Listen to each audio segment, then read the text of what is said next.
called exports, and I would edit that file. Right now you can see that the exports folder, or the exports file on Nugget 1 is empty, but just pretend for right now that I'm on Atoms and I want to set it up so that I make the home directory shareable to all these other computers. Okay? And while I'm doing this, let me just show you one little trick here for editing a file. Okay? A quick way to edit a file. If I say cat followed by a greater than sign and then give the file name, what this does is it wipes out the file, and since the file's empty, that's okay. It wipes out the file. I hit enter here, and you can see I don't get a prompt. Because what's happening right now is everything that I type is going to go into the exports file, and then I'll hit Control D to end my little editing session here. Okay? So you don't want to use this if you're trying to just like edit a file. If you're just writing a file from scratch, this is a perfect way to do it. Okay? So let me show you what I would write on Atoms in the Etsy exports file if I wanted to share the home directory. The first column, I would just put /home. Okay? And that says I'm sharing the home directory, and then I would list all the computers that can mount the home directory on their machine locally. Okay? So I'll let Nugget 1 mount it, and then what I'll do is I'll give the permissions for Nugget 1. This says Nugget 1 can read and write to the home share. Okay? Maybe I've got another machine that I want to share it to too, called Baker, and I'm going to give Baker read and write access as well. Okay? Maybe I've got another machine called Carlisle. Okay? And Carlisle, I'm only going to give read access. So RO stands for read only.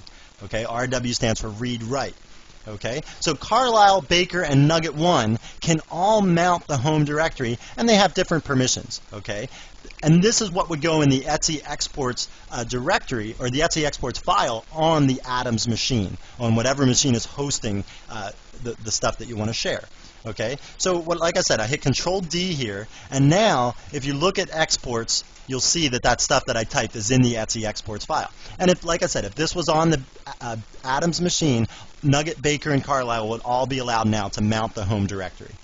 Well, it's time to wrap up another nugget with a little review of what we talked about. Our first topic today was printing in Linux, and we looked at the basic printing architecture, and we saw that the line printer daemon was right in the middle of the whole thing. The line printer daemon was responsible for funneling the user requests for printing off to the various print queues. And we also saw how PostScript and GhostScript were involved in the printing process. And then we learned the various commands like LPR to send a job to the printer, LPQ to see the print queue, and LPRM to remove a job from the print queue. And then we talked about file sharing. Our first task was to share files between our Windows machine and Linux machine, and we did that using the Samba program.